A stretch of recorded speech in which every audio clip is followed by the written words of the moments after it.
सपने देखने वाली बहू। गुप्ता जी की बहू अंजलि को सपने बहुत आते थे।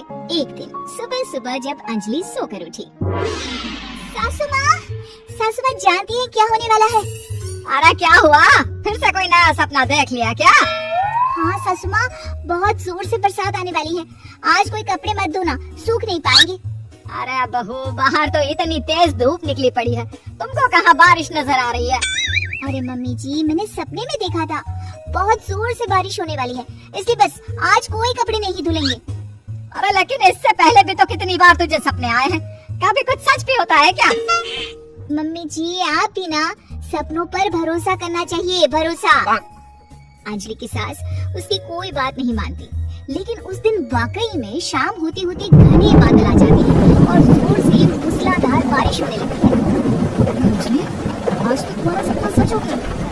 बहू, आज तो तुमने सपने में बारिश देखी थी ना, और देखो सच में बारिश हो गई। लगता है अगली बार से हमें तुम्हारी बात माननी पड़ेगी। पापा जी, मैं तो हर बार ही मम्मी जी से कहती हूँ, मेरे सपने सच हो जाते हैं, बस भरोसा रखिए। कुछ दिनों के बाद, अजी सुनते हैं, मुझे ना सपना आया था और सपने में मैंने देखा कि आपकी पूरी 1 करोड़ की लॉटरी लगी है। अरे कभी कभी सपना सच होना सही बात है, लेकिन हमेशा ऐसा नहीं होता अंजलि। और वैसे भी लॉटरी लगने ही वाली है तो अच्छी बात है ना। मैं तो कहती हूँ, हम वो बड़ा सा घर खरीदने वाले थे ना, आज ही चलकर उसको फाइनल कराते हैं। अरे वाह वाह, हाथ में पैसा नहीं और बड़ा घर खरीदना है। अरे मम्मी जी, बताया ना आपको, मुझे सपना आया था कि हमें 1 करोड़ की लॉटरी लगने वाली है। देखो बेटा, ये पैसों का मामला है, इसमें किसी तरह की रिस्क नहीं लेनी चाहिए। और जब तुम्हारा सपना सच हो जाए तब तुम घर खरीद लेना। मम्मी पापा ठीक है अंजलि, अभी इतनी जल्दबाजी करने की क्या जरूरत है? मैं कुछ नहीं जानती, मुझे वो घर चाहिए तो चाहिए। और आपको प्रॉब्लम क्या है? कुछ दिनों में तो पैसे आने ही वाले हैं लॉटरी से। हाँ तो जब पैसे आ जाएंगे तब खरीद लेंगे ना। पर हमारी अंजलि खाना पीना छोड़कर जिद पकड़कर बैठ जाती है। आखिर मजबूर होकर अंजलि के पति को उस घर को बुक कराने के पैसे देने पड़ते हैं। कई दिन बीत जाते हैं, लेकिन अंजलि के पति की कोई लॉटरी नहीं लगती। कुछ दिनों के बाद, तुम्हारे सपने के चक्कर में तो सब खराब हो गया अंजलि। ना लॉटरी लगी, ऊपर से बेकार में ही सारी जमा पूंजी उस घर को खरीदने में खर्च हो गई। थोड़ी दिन तो इंतजार करो, अब ऐसे थोड़ी ना होता है कि आज सपना आया और कल आपकी लॉटरी लग गई। मैंने तो पहले ही कहा था, तुम्हारी बीवी को तो हर सपने पर विश्वास करने की आदत पड़ गई है। ऐसा भी कहीं होता है क्या? कुछ दिनों के बाद अचानक से अंजलि के पति के पास एक फोन आता है और पता चलता है कि उसकी 1 करोड़ की लॉटरी लग गई है। अरे वाह अंजलि, ये तो कमाल हो गया, मेरे तो सच में लॉटरी लगी। अरे भगवान भला करे तुम्हारा। हाँ बहू, अब तो तुम जो कहोगी हम वो सब बात मानेंगे। तुम्हारे सपने का मतलब तो पूरा का पूरा सच होता है। अरे बिल्कुल ठीक कहते हैं, मैं तो बेकार में ही बहू को उल्टा सीधा सुनाती थी। अरे इसके सपने तो वाकई में सही हो जाते हैं। अपने घर वालों की बात सुनकर अंजलि मन ही मन बहुत इतराती है। उसे लगता है कि अब वो जो भी सपना देखेगी सच हो जाएगा। और इसी चक्कर में एक दिन अंजलि को सपना आता है कि अचानक उनके घर पर बहुत सारे मेहमान आने वाले हैं। यही सोचकर अंजलि अपनी सास को कहकर बहुत सारा खाना पहले से ही बनाकर रख लेती है। सुबह से शाम हो जाती है। हमने इतना सारा खाना बना लिया, लेकिन हमारे घर तो कोई मेहमान आया ही नहीं। हाँ मम्मी जी, अब तो रात होने आई है, लगता है ये खाना हम लोगों को ही खाना पड़ेगा। गुप्ता जी का परिवार पूरे 2 दिन तक उस खाने को खाकर खत्म करता है, लेकिन अंजलि की अपने सपनों पर भरोसा करने की आदत इतनी जल्दी छूटने वाली कहाँ थी। एक दिन अंजलि की सास अपने किसी रिश्तेदार के घर जाने के लिए कहती है, अरे अंजलि बहू, मैं जरा 2 दिन के लिए बुआ जी के घर जा रही हूँ। देखो तुम पीछे से घर को अच्छी तरह संभाल लेना। हाँ ठीक है मम्मी जी, आप चिंता मत करिए, मैं सब कुछ अच्छे से संभाल लूंगी। बहू, वैसे तो तुम सब कुछ बहुत अच्छे से ही करती हो, लेकिन देखो ये जरा ना सपनों पर भरोसा थोड़ा कम किया करो बेटा। क्या मम्मी जी, मेरे इतने सारे सपने तो सच हो जाते हैं, उसके बाद भी आपको शक ही रहता है हमेशा।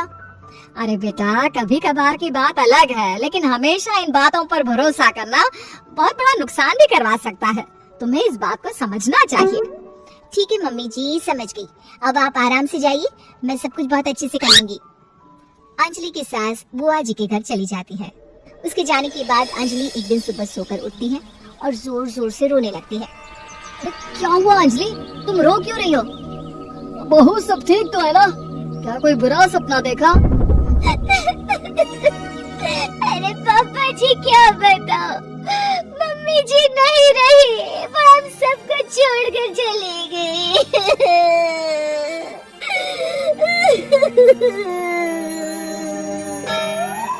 छोड़कर चली गई?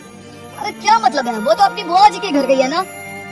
पापा जी सासू माँ बुआ जी के घर नहीं, भगवान जी के घर गई है।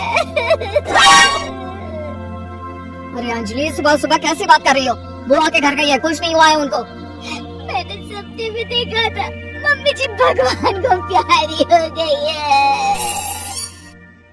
अंजलि का पति उसे समझाने की कोशिश करता है, लेकिन अंजलि के बार बार कहने पर वो भी इस बात पर भरोसा कर लेता है कि अब उसकी माँ दुनिया में नहीं रही।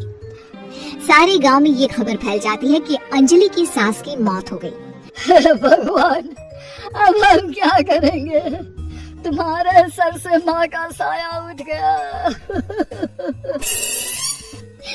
मैं तो कहती हूँ पापा जी, इनको बुआ जी के घर जाकर मम्मी जी की डेड बॉडी को ले आना चाहिए, तब तक हम उनकी अंतिम यात्रा की तैयारी करते हैं।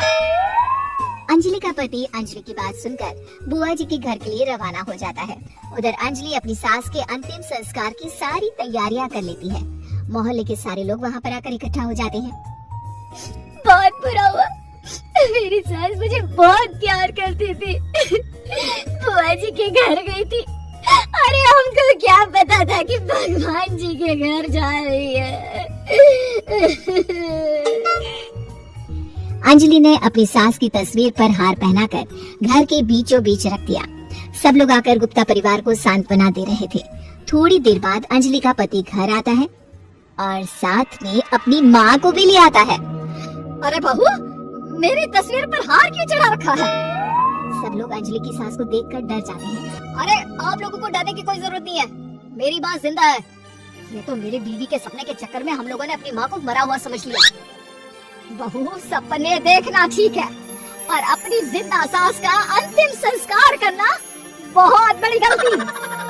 उसके बाद अंजलि की अपने सपनों पर आंख मूंद कर भरोसा करने की आदत हमेशा के लिए सुधर जाती है।